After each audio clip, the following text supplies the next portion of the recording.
Hi, everyone. Thank you so much for joining us for our inaugural Money Matters United Way Suncoast and USF Stavros Center Money Matters Financial Stability Workshop. We're so glad to see y'all today and for you to join us to learn more about important financial topics that you might find relevant. We're really excited today to be starting off with Budgeting 101 and some information on how to file your taxes this season. I'm one of your hosts, Matthew Chernesky. I'm a manager over at United Way Suncoast, working on financial stability in the community.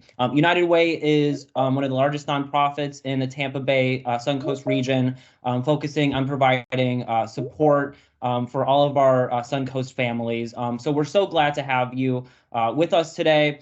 We have a really great workshop ahead, but I want to pass the baton on to our co-host, Peter at USF. Peter, would you like to introduce yourself? Good afternoon. Welcome. I'm glad that you all are joining us today.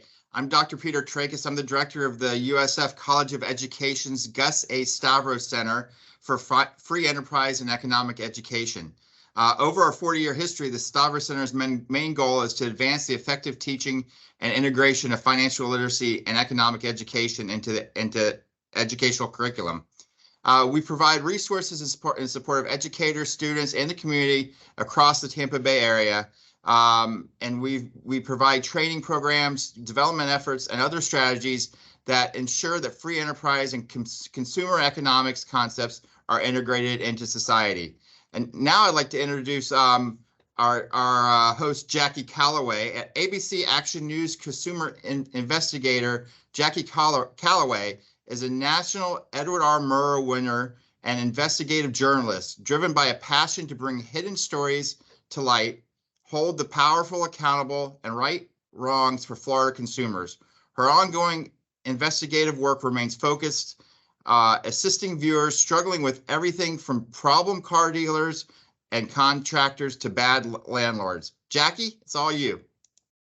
Thank you, Peter. I appreciate that. You know, I define my work as investigative journalism, but really, when you boil it down, I'm here to serve the community and serve the people who live in the Tampa Bay and the greater Tampa Bay area. I'm really excited when United Way invited me to take part in this. Personal finance and helping people with personal finance issues is a passion. I do a lot of that type of work off camera. And so I'm excited to be here and thankful to have been invited. Before we get started for our Budgeting 101 focus, we want to briefly tell you about the United Way Suncoast Volunteer Income Tax Assistance Program. My mom actually volunteers for this as a tax preparer, and it really is a vital service. It's actually called VITA. That's what United Way likes to call that, with the help of about 350 volunteers and an AARP partnership. VITA has prepared more than 10,000 guys free tax returns across its footprint in 2022. This is all free work. That equated to more than $13 million coming back into the community in the form of actual credits and actual cash tax refunds. So we're going to have someone else come on board and tell us more about the United Way Suncoast Senior Financial Stability Manager, Margarita Sorah. Margarita? Thank you, Jackie. I love that introduction. And I'm so happy to hear that your mother is also a volunteer. That's fantastic.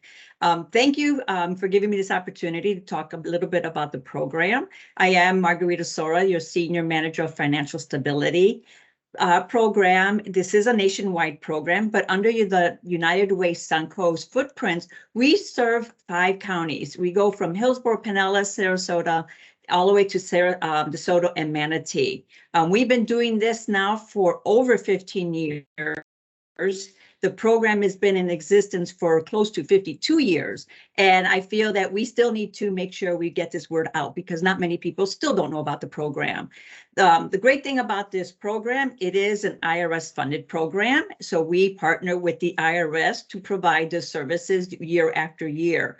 The difference that makes United Way's VITA program different from everyone else's programs, whether they're paid or unpaid, is the fact that we certify all our volunteers, that from greeters, preparers, quality reviewers, site coordinators, they all go through this training that's anywhere between 20 to 30 hours to make sure that they know what they're doing with your tax returns. So what they do is they go through the training, they go through orientations, and they become IRS certified, something that we are so proud to be part of.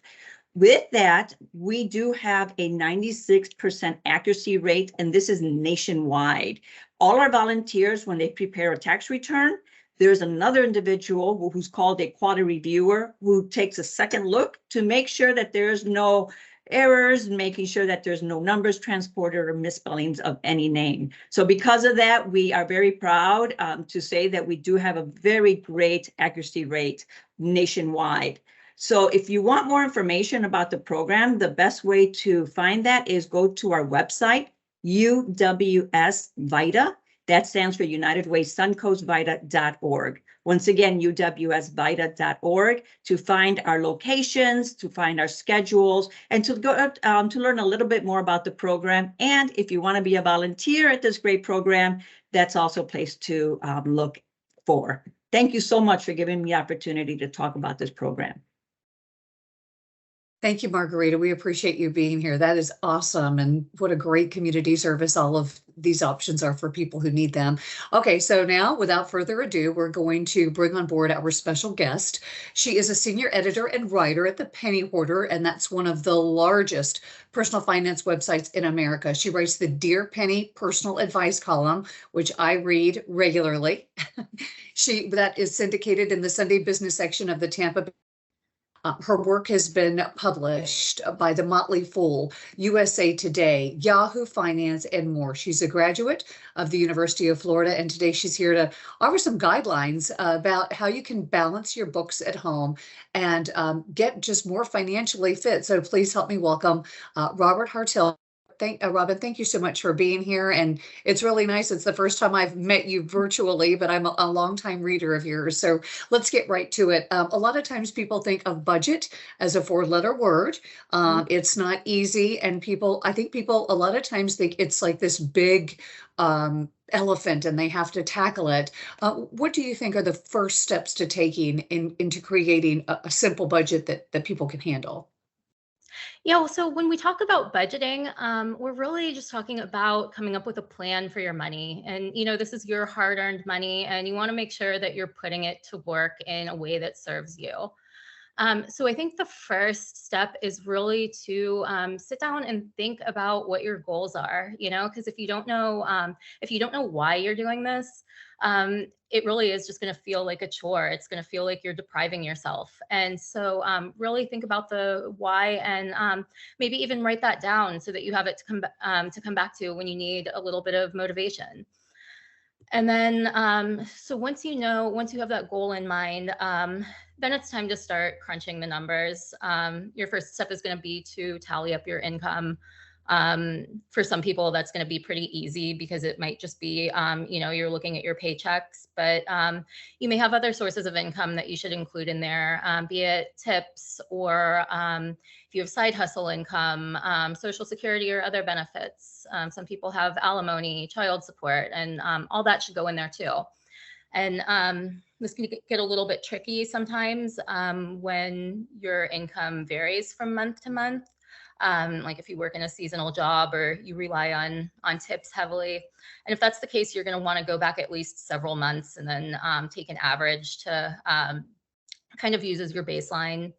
And then the next part is going to be the part that nobody likes, of course, and that's where you tally up your spending and you see where all that money is going each month. And that can be, let's face it, that's a little bit daunting. But when you do this, I'd recommend that you divide your expenses into 2 categories. And the first category is your fixed expenses. So these are going to be the things like these are the expenses that don't really change from month to month. Okay, so these are going to be the things like your rent or your mortgage or your car payment. And then your variable expenses are the things that do change from month to month. And these can be things like your groceries, gas, if you spend money on entertainment and gifts. And the reason for dividing your expenses up like this is that your variable expenses are usually the first place to start if you need to cut back on your spending.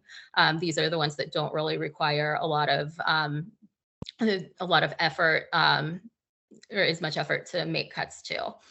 And then once you've figured out how much money you have coming in and how much money you have going out, then you have to figure out where you can make the adjustments to hit that goal that you've set. So a lot of people think of it just in terms of where they can make cuts. But I think that the income side of things should also be on the table. We have so many different ways that you can make money with side gigs right now that maybe that for some people that will be a good way to hit their goal, is to see if they can boost that income a little bit. What great advice. And I love the two categories because I often, when I talk to people, I talk about leaks, and that's where the leaks are. You don't have any leak in a $1,200 rent or mortgage that's, like you said, fixed. So the discretionary or the things that vary, I love that. You can look for the leaks.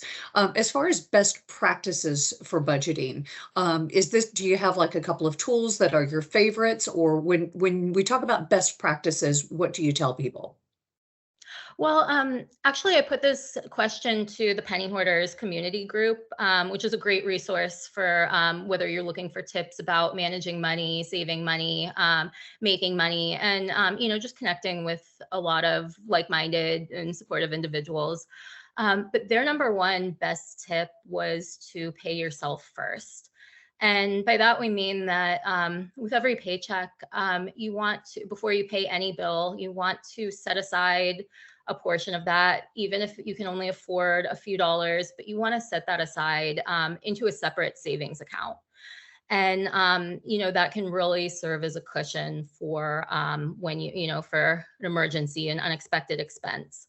And I get that a lot of times, people will say, well, I have no extra money to save, but a lot of people who gave this tip, they're only saving even $5 or $10 a paycheck. But with time, with consistency, that's really given them a valuable safety net. And then I guess one essential best practice is that you always want to make sure that you're tracking your expenses.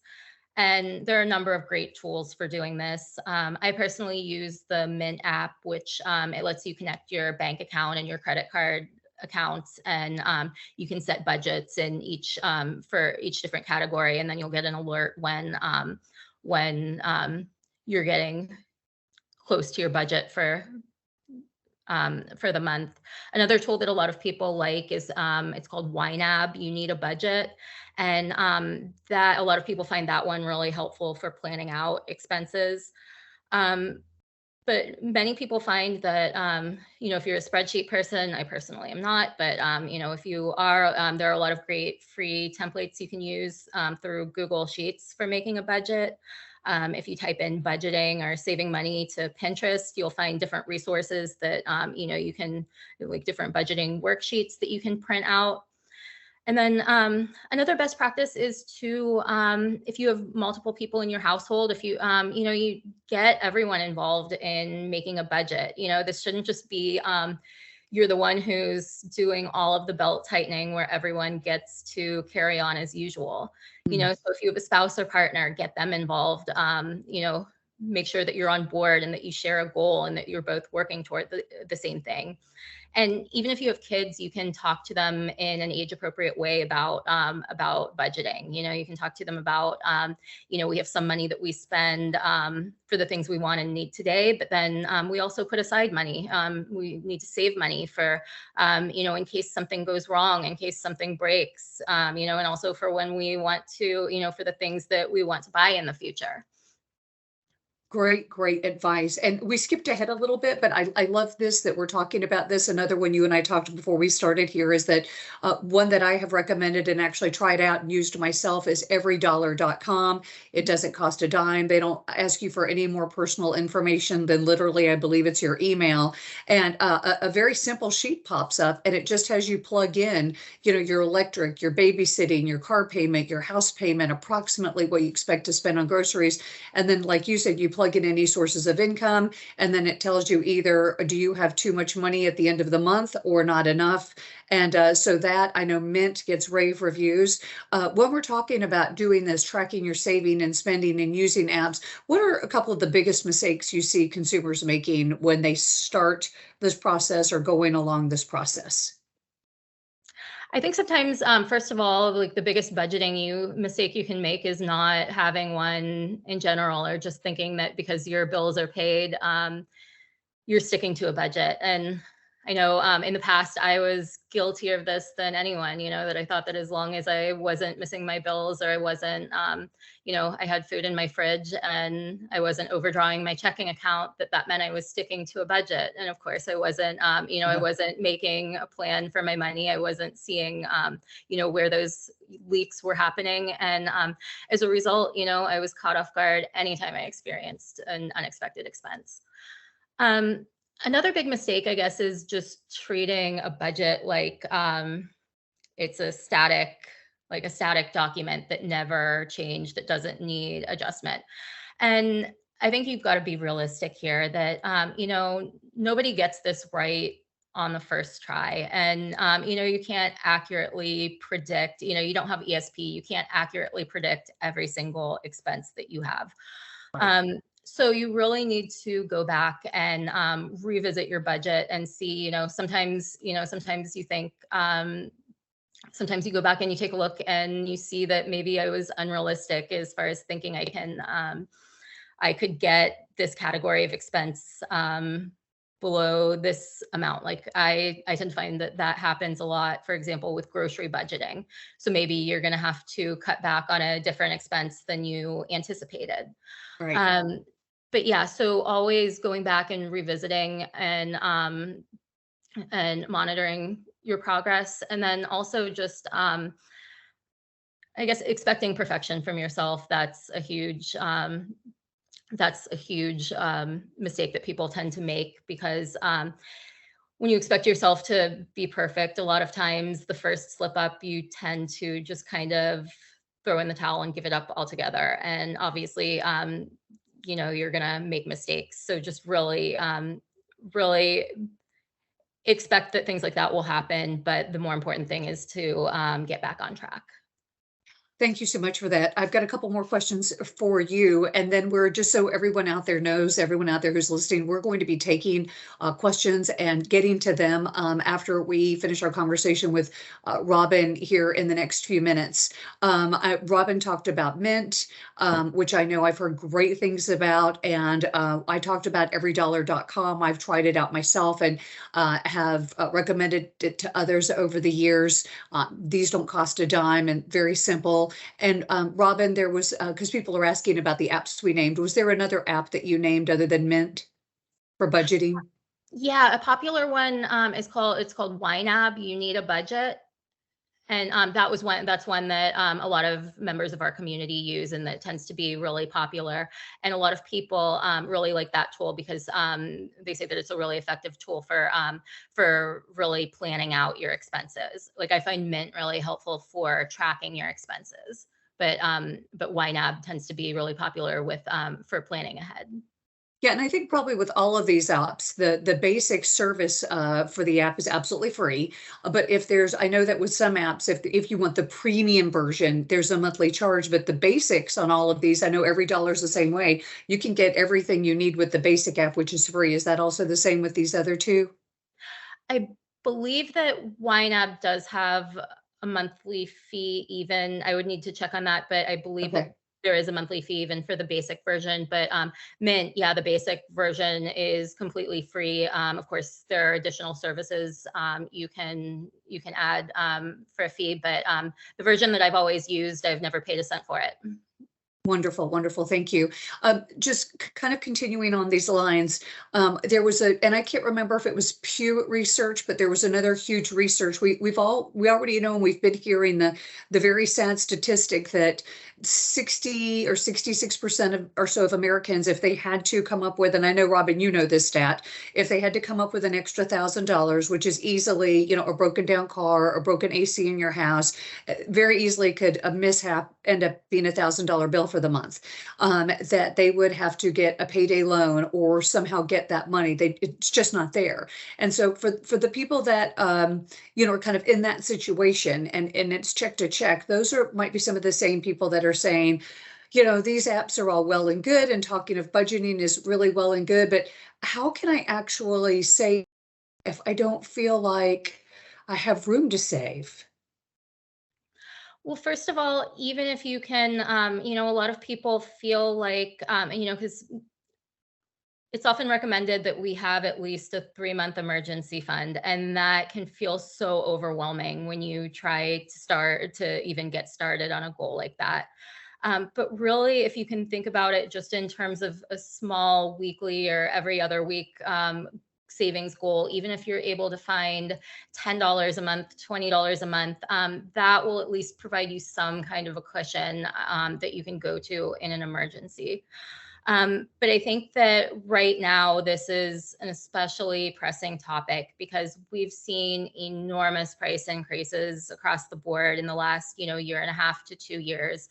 And especially as far as, housing, groceries, childcare, all of those have increased probably more than most of us have seen in our lifetimes. And in that situation, if you've looked at all of the extras in your budget and you find that there's absolutely no fat to trim, it might, in that case, I think that you really, really have to look closely at the income side of things and see, is there anything that you can do to possibly increase your income? And I know that sounds easier said than done, but again, there are way more opportunities than there were even a couple of years ago to earn, to earn money through a side hustle, whether that's, driving for Uber or walking dogs through Rover or, delivering groceries through Instacart. So you want to look at whether it's possible to boost your income, doing some extra work or, picking up an extra shift. Another thing that is absolutely worth considering is, would it be possible to get a raise at your current job or to find a job that pays better? And I know one of my, someone in my Facebook friends recently had posted that she works in retail and had, I guess, applied for a different job. And when she went to give her boss her notice, he or she responded by giving her a $4 an hour pay raise to get her to stay. And, when you think about it, assuming a 40-hour work week, that's an extra $700 in her budget now. And, we keep hearing, how difficult it is for businesses to find and retain workers. So if that you've done a good job at your current job, it's absolutely worth seeing if you have options to boost, if you have options to get a pay raise or to find a job that pays a bit more. But if none of those are possible, it may really be necessary to make some more extreme changes. If in that case, if you really have no room to cut, no more room to, if you've no options for earning extra money so that you can start to build that safety cushion, it might be time to look at whether you could possibly get a roommate so that you're sharing some of your expenses, or maybe you have the option to get rid of your car so that you don't have those related expenses. But anything that will allow you to really start building that safety cushion so that you're not forced to turn to sources like a payday loan in an emergency. I'm right there with you. I think, like if you look at the car situation and, you're barely making ends meet, but you're driving a $30,000 vehicle with a loan. Maybe you sell that vehicle and just for the next year or two, you drive around in a $10,000 used vehicle that you've had a mechanic check out to just give yourself, because I think it's very, very stressful because I think this can also, this adds to people's mental and physical health if they're living check to check and they're constantly lying awake at night wondering, is the other shoe going to drop kind of thing. So great, great advice. Well, I think we're down to our last question, and then we're going to take some questions from anyone out there that we might be able to get some answers for. Florida is the king of the hurricanes states, and so every year, all of our families, yours, Robin, mine as well, and we're all faced with buying a generator or stocking up on water and food and batteries, and all kinds of expenses, or buying plywood or things we're not normally buying. So when we come into hurricane season, and there's a named storm, or we're just getting ready for hurricane season, do you have any advice for kind of budgeting for literally Florida's hurricane season? Yeah, well, obviously there's only so much you can do when, a hurricane is barreling your way and you have, 24 hours before the storm makes landfall, so, and that really just underscores the importance of building that emergency fund when you're not right in the middle of a crisis. But in that situation, sticking to a budget is important, but people are more important than budgets. So I really think that in that situation, when you're in an emergency, you really need to do whatever you need to do to take care of yourself and your family and keep everyone safe. And so whether you have to spend more than you budgeted for and get back on track later on, but make sure you make your family, your personal safety and your family's personal safety the priority. And just on a personal note, my mom had to search around when Ian was coming. She lives in Ocala, and we were doing this as a team effort. We finally found a generator, and it turns out, in the case of where my mother lives, up towards the Ocala area, I mean, I don't even know if they got a passing shower. That was about it. And so my mom, who has this generator, said, I may not ever need this thing, and I don't want it taking up room in my garage. So what we found, and I think a lot of people know this, but when you invest in something like that, the generator was about $500. It certainly wasn't top of the line. It was one of the more basic ones, but it had not been opened. And so we were able to return it and get a full refund. So that's something else to consider, that just because you buy something for hurricane season doesn't mean, make sure that if you don't need it, you don't open it, and that you keep all receipts, because you may not be stuck with that high dollar purchase. You may be able to take it back. That's just something else to think about when you are shopping. And then I think we're going to see if there's any questions. While we're looking to see if any questions pop in, I know we've answered a few already. I do want to let everyone who's attended today or who's on right now, there's going to be a survey at the end, and these workshops and these services that United Way provides and their partners, this is just really like a valuable service to a number of members of our community, to Tampa Bay area residents. We want to know what you think, and United Way wants to know what you think and what we can do better, what they can do better. So if you could, at the end of the chat, a survey will pop up. It's probably going to take you 2 minutes to complete it, but it would just, we'd all be very thankful if you did that.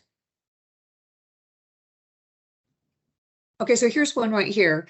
I think so this lady, I think maybe Robin, we just kind of repeat some of what we've talked about earlier, but she says, what free apps are available for budgeting?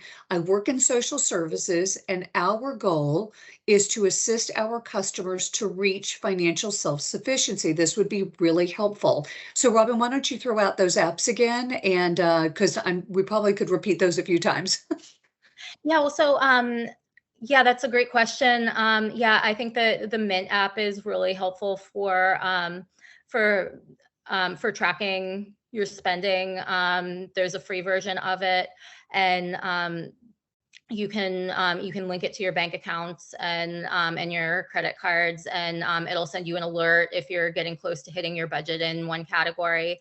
I also find that it can be really helpful for people to track their spending using pen and paper. Sometimes that can tend to make people extra aware of where their money is going.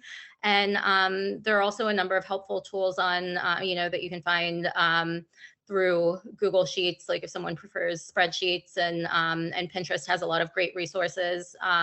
And Jackie, I know you mentioned one free app that you found that you've found extremely helpful.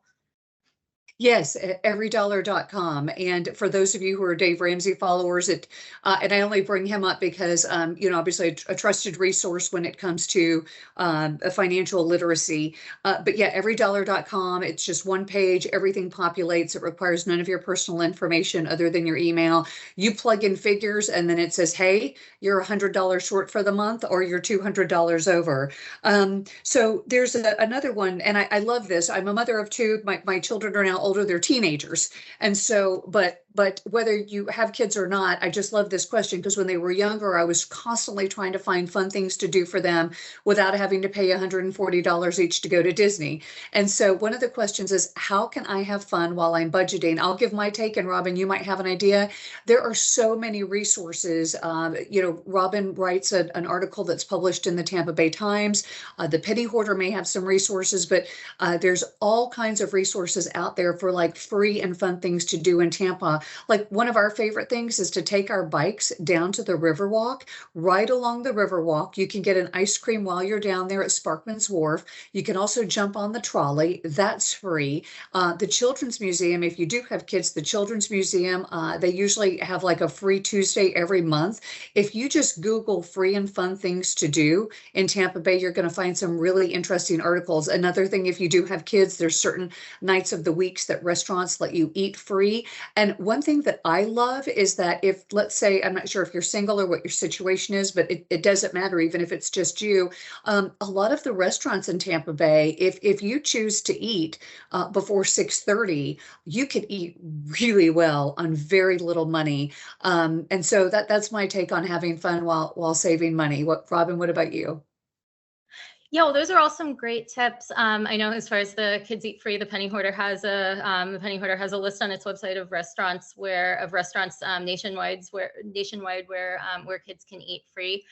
I think though that like a lot of times, and it's easy to do this if you if you're on social media and you see what everyone else is posting, and you see your friends who just took their kids on a big expensive trip to Disney World, and it's easy to look at that and say like, oh, I don't have the money for that, like, and feel like you can't have fun because it just costs too much money. But I think like you said, Jackie, like just so many free and fun things to do. You can still find things to do at your local park, sometimes at local YMCA's. Or community centers. You may be able to find ways to get your kids involved in sports or teams for little cost or for free in some circumstances. If you attend a place of worship, that can be a good place to find to connect with other people, and often there will be activities for children that don't cost much, if anything. And your local library can be another great resource for finding entertainment. You can often, in addition to books, there are all kinds of great resources you can find at your local library. A lot of times, rather than spending money on Netflix, you can find free movies and entertainment and so many different things. Great answers. This question, I think we've got a couple of repeats on this question. I'll just tell you what I do, and then Robin, you can give your take on it. So we've already had 2 or 3 questions about food. So a lot of people and a lot of my friends are kind of like me. They're raising hungry kids, but it doesn't even matter. Even if you're not, it's still, food costs are ridiculous. And we're not throwing out any names to advertise or not advertise, but at the end of the day, what I started doing, and I'm really pleased with it, is I still, Because the day that I went to Publix and I got a box of cereal for $6.59, I said, I'm not doing this again. I'm not doing this anymore. So for all of my fresh produce and like organic meats and milks and eggs and stuff and frozen vegetables and rice and beans and regular staples, I'm making one trip to Aldi's a week, and it is shocking. It is shocking how much I put in my car for $80 or $100 or $110. And then if I want the brand name stuff, because we all like our brand names, whether it's our Special K or it's our Tide or it's our Downy softener, whatever it is, or it's the shampoo that you use, I will still go to like the Walmart marketplace, the little Walmart neighborhood market, and pick up the brand name things. And it really is a huge money saver. Now, let's say you don't want to divorce the big name higher price stores.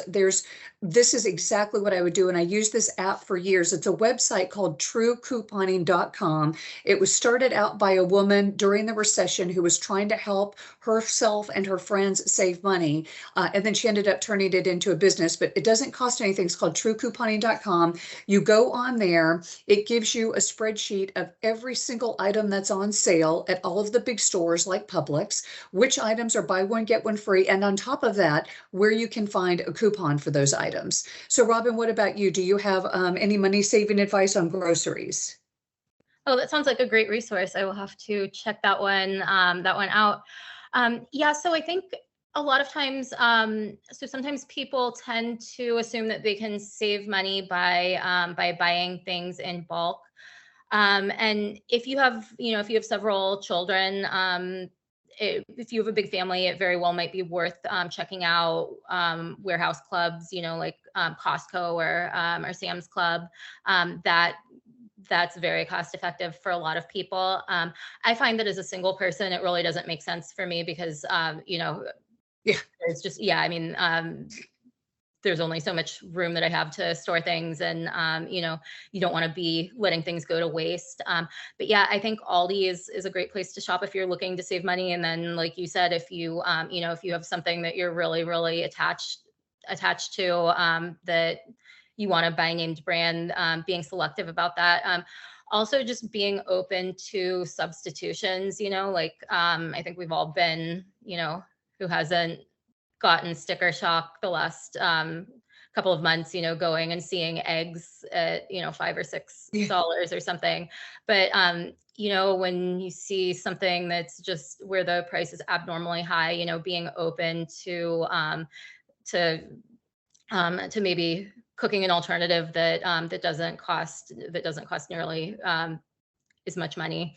Right. Great advice. Hey, before one other point on that about the food costs and couponing and buying things that are on sale in order to make your menu. And there's multiple websites that do this, but the one that I have personal experience with that I've used, truecouponing.com, it allows you, you click on all the items on sale, and then you can build your menu for the week off of what's on sale. And there are other websites out there that do that. This next question I absolutely love. This is a woman after my own heart. It says, Jackie, how much or how soon should I pay off my debt? For me, I think this is a very simple question. Once you have, as Robin discussed, and as most financial experts will tell you, once you have your 3 to 6 month cushion, your emergency fund, any overage that you have, you start throwing it at your credit cards. Now, a lot of people love the snowball effect, which I think is pretty exciting. You start paying off, instead of looking at interest rates, you start paying off your smallest balances first. And every time you pay off that credit card, take that extra money that you're paying on that credit card and throw it at the next credit card. There's a mental thing when you pay off the smallest balances first, instead of just going after the biggest balances or the biggest interest rates. It gives you a mental boost. You feel the progress, you start to get momentum. Another resource I want to throw out there, and this is free, I highly encourage people to use this. If you're swimming in debt and you haven't been able, let me throw this out there. You yourself, whoever you are, you don't need to be anyone special or have any kind of money smarts, every single one of us can call the number on the back of our credit card and see if we can negotiate a lower interest rate. How I would do that, and I've done it, and I've coached people to do it. You simply call the credit card company and you say, hey guys, I'm getting other offers for other cards, which by the way, we all are. We're getting card offers in our inboxes and our mailboxes. And you just say, look, I'm getting all these other offers for lower interest rates. I can't stay with you. I'm going to have to close this card if you don't lower my interest rates. Half the time, guys, they're going to give you a lower interest rate. If you're really struggling, you've got 5, 6, 7, 8 credit cards, you're swimming in debt and you're really stuck, contact moneymanagementinternational.org. It's a nonprofit national credit counseling agency. They have a free program. So that's moneymanagementinternational.org. What about you, Robin? Any advice on how quickly you should be paying off debt? Well, first of all, if you have any, let's say you have something like a payday loan, which that is absolutely, the interest rates are absolutely exorbitant. They can be, 300 to 400%. That right there, that constitutes an emergency that I would focus on getting that paid off before you save another cent, and then you can get started on building the emergency fund.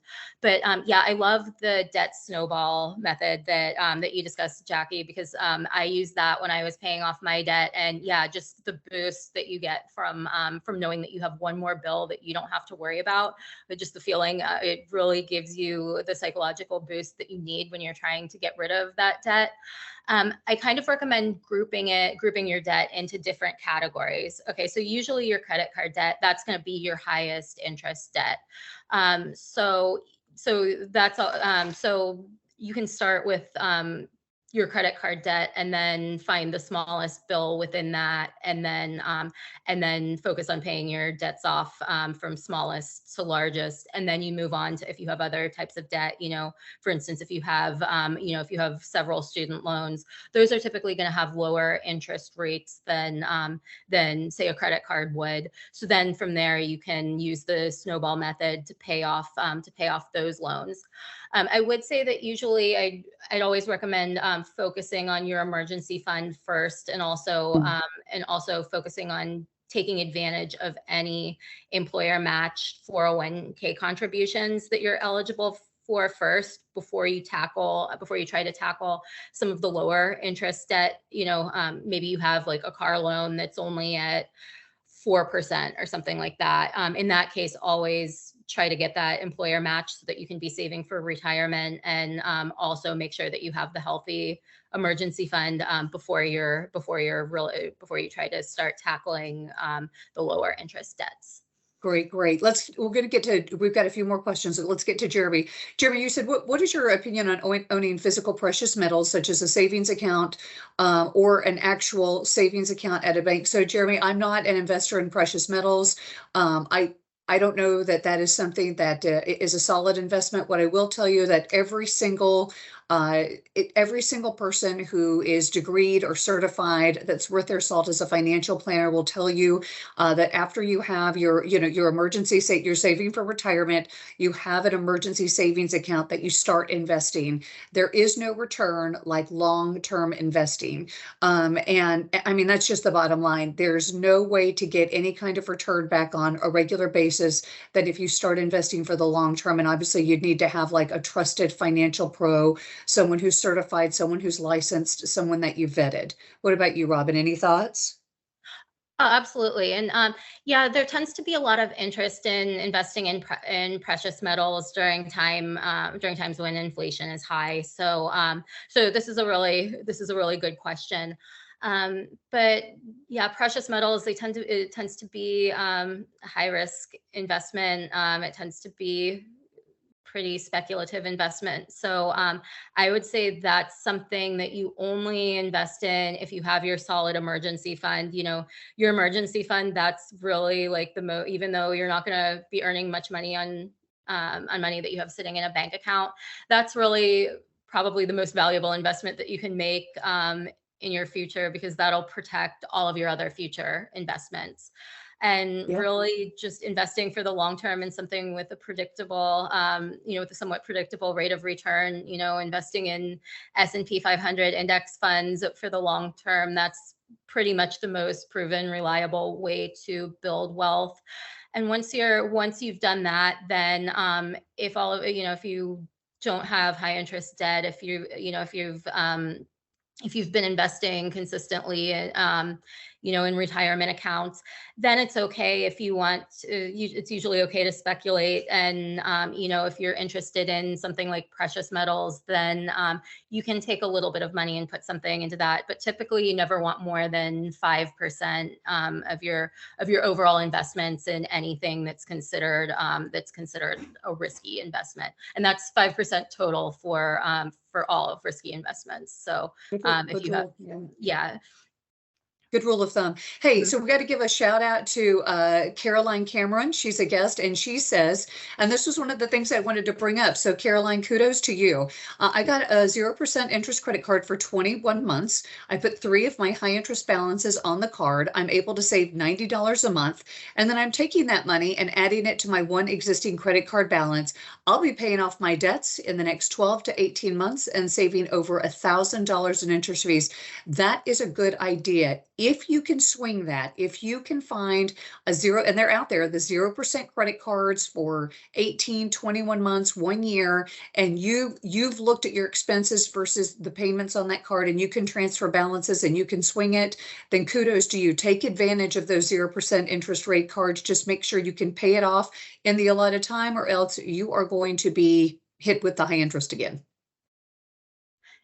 Yeah, absolutely. And that's a super smart strategy, Caroline. I think the big sometimes it can be difficult for people who don't have the best credit to qualify for a balance transfer card.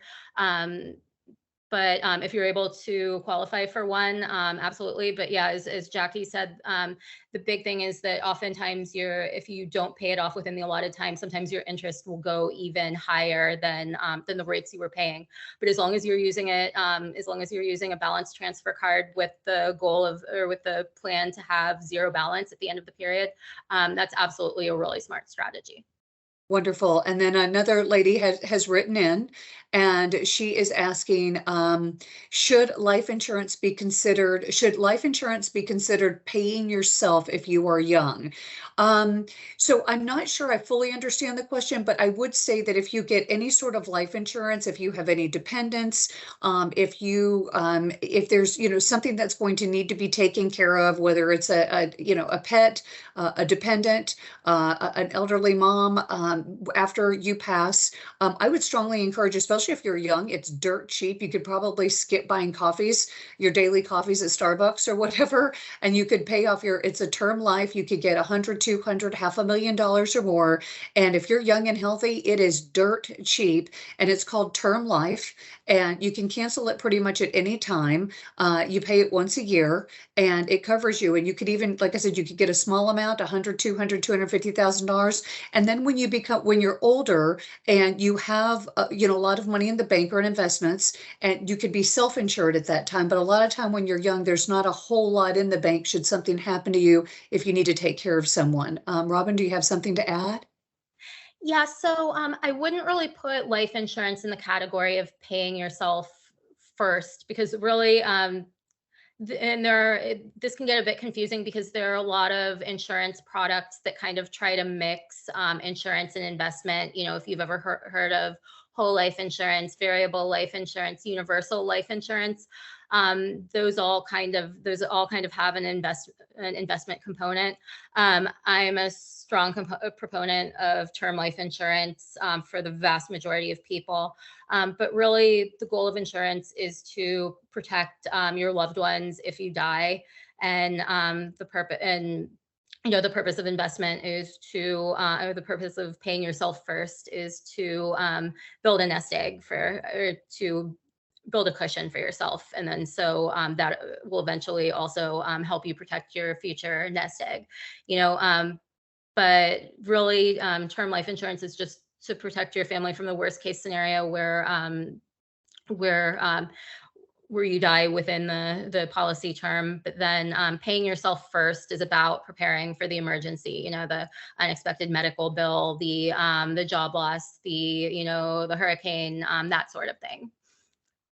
Thank you so much. Kiera writes, what type of certified financial planner should I look for? I really believe the best way to find a good financial planner is ask your friends, ask your neighbors, ask your family, people that you know well and trust. Ask them who they use. I personally use someone from Raymond James. They've been very, very good to me. There's 100 people out there to choose from. Make sure you don't go with an individual that you meet at a party. I'm doing a story right now where I'm working with the FBI, and we're looking at this Ponzi scheme that netted $700 million, excuse me, $80 million, and 700 people were taken advantage of. Some of these people lost their life savings. I spoke with a wounded warrior, a gentleman who had been shot in Iraq, and he and his wife invested the money he got from his injury, which was $100,000. It was their kids' college fund. This guy had all the bells and whistles. He had the $1 million office looking out over the water. He was at all the events in town, and convinced them that, and even dummied up. He's convicted and in prison now, and even dummied up statements that looked exactly like real bank statements. And you also want to verify with the SEC or with the state that this person is licensed and certified. So there's a lot of ways to do this, but I would absolutely go on recommendations and referrals. Penny? I'm sorry, Yeah. Penny. Robin with Penny Hoarder? Robin with Penny Hoarder? Yeah, absolutely. Yeah, your friends and family are a great resource as far as finding, as far as finding any recommended financial professional. One thing I would look for too is someone who's fee-based rather than commission-based. And so for a financial planner to call themselves fee-based, they can't have a structure, they can't have a compensation structure that where they're getting paid by commission in any way. And so that's good for you because make sure that you're getting paid for the service that you're being provided rather than for the product that they sell you. Yeah. And so you can even find financial planners who will work just on a limited engagement, that maybe you want someone just to, you don't need your money managed on an ongoing basis, but you just want to sit down with someone and see, am I saving enough money? Am I on track for my retirement goals? If you have goals in the medium term, like, funding your child's education or, maybe buying a home, they can help you figure out whether you're on track, but maybe, but many will charge just based on an hourly fee rather than as an ongoing percentage of the money that they're managing for you. Wonderfully said. Great, great advice. We only have time to get to one or two more. Real quick, I'll just, this person says, what are some budgeting tips for college students? I think everything we've talked about here can apply. I know that the one app that I mentioned, everydollar.com, you don't have to tie your bank because sometimes college students just have like a debit card that might be tied to their parents' account. So the simpler, the better. But I think that app, and take a look at Mint, and you can just use the very basic version and you still plug in the basics and you get that back. That would absolutely work. I know there's a couple of people that wanted to talk about credit. Jeremy writes in, if a person has a good credit score, if a person has a good credit score, is there something you could be doing that would be advantageous to your money situation? Can a good credit score be a tool that can be used? Personally, Jeremy, what I would say, if in the future interest rates go down, you with a good credit score, you can get the best interest rate on refinance your house, get a lower car payment, get a lower house payment. You can refinance your car if interest rates go down. If you're in a position where you need to purchase a car, the better your rating, the better your credit score, the lower your interest rate will be. Another thing is insurance. This is huge. When you go to apply for homeowners insurance or auto insurance, guess what? They check your credit score. You will get a better rate on your homeowners insurance and your auto insurance if you have like a great credit score. Penny, anything to add as far as how you can take advantage of having a great credit score? I really don't have much to add to that because really just if you have a good credit score, you will save money on literally everything. Lower interest rates, lower insurance rates. Also, you'll avoid having to pay a deposit in a lot of situations where, if you've had some credit challenges, you might end up having to put down that deposit. So, yeah. Great, great, great, great. And so we want to encourage you. First off, thank you so much. One tip, I do have one other tip because this is a really good one. Linda Sessions wrote us a message and she says, check out the Crazy with a K, the Crazy Coupon Lady, KCL is a great app. You receive alerts on crazy deals. Well, we would expect crazy deals from the Crazy Coupon Lady. So Crazy Coupon Lady is something where we could check out also on how to save money on, I'm guessing, groceries and a lot of other things. Okay, so guys, we had mentioned this. It's up in the chat. If you would kindly just take 2 minutes and fill out the survey, because that way United Way can keep bringing like these great programs and giving you more things that you ask for and like. And just want to say thank you very much for joining us, Robin. We appreciate you and the penny hoarder coming on and being our guest today. And yeah, thanks so much for having me, and thank you to everyone for taking the time out of your afternoon to join us. And now we're tossing it back to Matthew from United Way and Dr. Peter from USF. And Matthew and Peter, thank you for having us. Jackie and Robin, thank you so much for sharing such important information for folks in our community. We really appreciate your expertise and value everything you were able to share today. As Jackie mentioned, I put in the chat that we have a survey that's up. I encourage all of you to take it before you head out today. It's just a couple questions, learning more about your experience here. And so that way, when we're going forward with these workshops, that we're able to really create an informative experience for you and something that you'll find a lot of value in. We actually will be hosting this workshop every second Monday of the month at the same time, 12 o'clock to 1 o'clock. And each month we will have a different financial topic we'll be focusing on. And Peter, would you like to share with everyone what the next couple of topics will be? Sure, Matthew. Yeah, every month we'll be having a workshop, and some of the topics were actually brought up today, which is great. Investing for beginners, credit scores, and financing versus leasing are going to be our next couple topics that are coming up. So if you had questions about stuff like that, we'll have experts that focus in on those topics, and we hope to see you next month. Thank you, Peter. And for everyone, if you weren't able to take notes down and quick enough, or you are just interested in looking over everything again, we will be sharing a recording of this on our website. So you're more than welcome to revisit it again in the future. Thank you so much for participating with us today. We hope that you learned a lot, and we look forward to seeing you next month. Thank you, everyone.